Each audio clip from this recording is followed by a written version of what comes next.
bon, tous les indicateurs seraient au vert, y compris les sondages.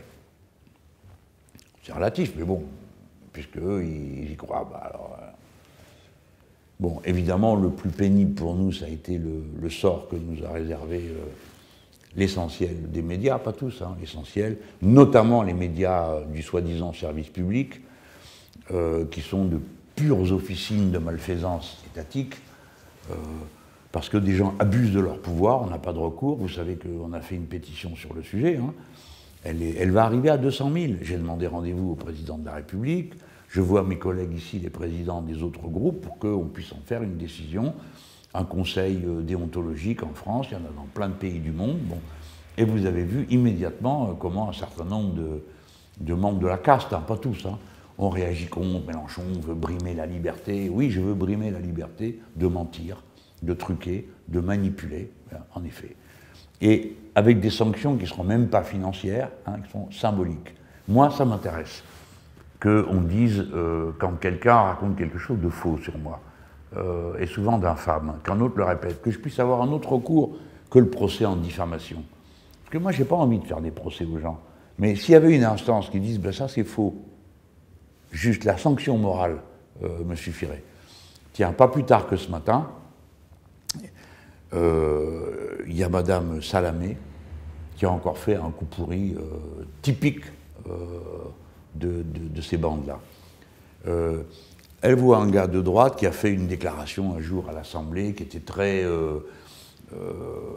critique à l'égard de l'Union européenne. Et on a commencé à rigoler entre nous parce qu'on entendait des expressions qui nous avaient été empruntées. Alors bon, vous savez ce que c'est, l'Assemblée nationale, bon, on réagit, c'est normal, hein. Des fois le ton monte. Et là, pour blaguer, vous dites comment, M. Mélenchon, vous blaguez? Ben oui.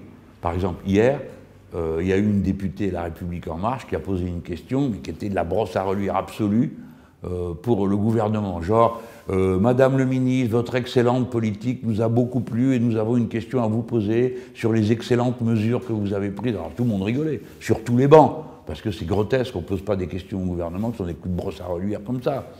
Alors, à la fin, pour blaguer, on l'a applaudi, on s'est levés tous aussi. Là, cette fois-ci, c'est pour se moquer d'elle. Donc, cette fois-là, pendant que le gars parlait, je fais signe comme ça. Allez, venez. Monsieur le Premier ministre, ma question est, quand allez-vous renoncer à l'ultralibéralisme? Quand allez-vous enfin protéger nos travailleurs, nos ouvriers, nos paysans? Quand allez-vous enfin rétablir la souveraineté de notre peuple? Tout le monde comprend que c'est une blague, mais regardez, les tordus.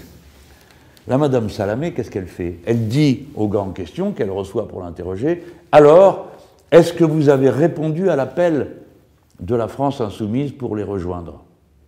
Vous comprenez les gens? Donc il y a plein de gens qui écoutent France Inter et qui ont cru, parce qu'elle ne dit pas les gestes que vous faites de loin, Mélenchon et les autres députés, etc. Elle fait comme si on avait fait une lettre ou un appel. Nous, la France insoumise, nous demandons à monsieur machin de rejoindre la France insoumise. Donc elle a sciemment menti en jouant de l'ambiguïté et a abusé de son pouvoir. Hein, parce que comme l'autre, il n'a pas dit mais non, c'est pas le sujet, il est habile, le gars, il ne veut pas passer pour un sectaire. Eh bien, il y a plein de gens qui l'ont cru. Et ce matin, moi, la première chose que je vois en prenant mon Facebook, c'est une remarque de Didier Porte, qui est quelqu'un que j'estime, pour qui j'ai beaucoup d'affection, je le connais depuis des années. Et le gars, il dit on me dit que Mélenchon a demandé à Lepelletier de rejoindre la France insoumise, quelqu'un peut-il m'expliquer? Il est de bonne foi, Didier Porte. Il ferait mieux de vérifier, hein, je le dis par parenthèse, avant de colporter des conneries pareilles.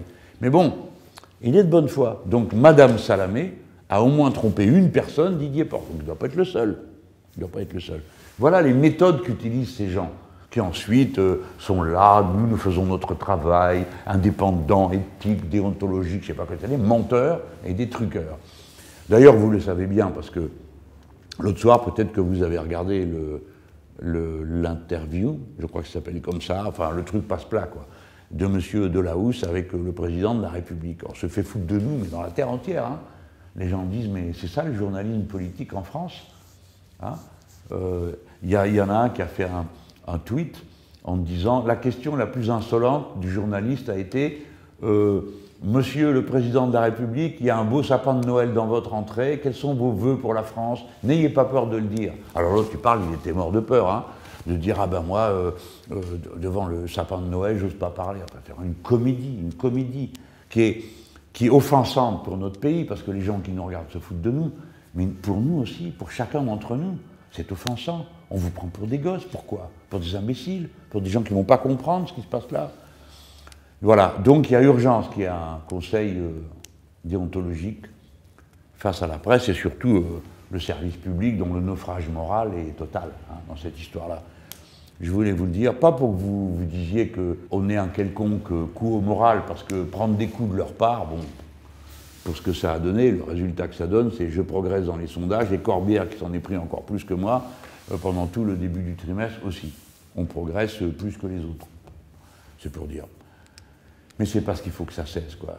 Tout ça est une offense à l'intelligence et rabaisse le niveau de notre pays aux yeux du monde, quoi. De tels larbins repas en journaliste, c'est insupportable. Alors tous les autres dans la profession, ils ont honte, hein, parce que eux, c'est pas leur métier de cirer les paumes comme ça du pouvoir.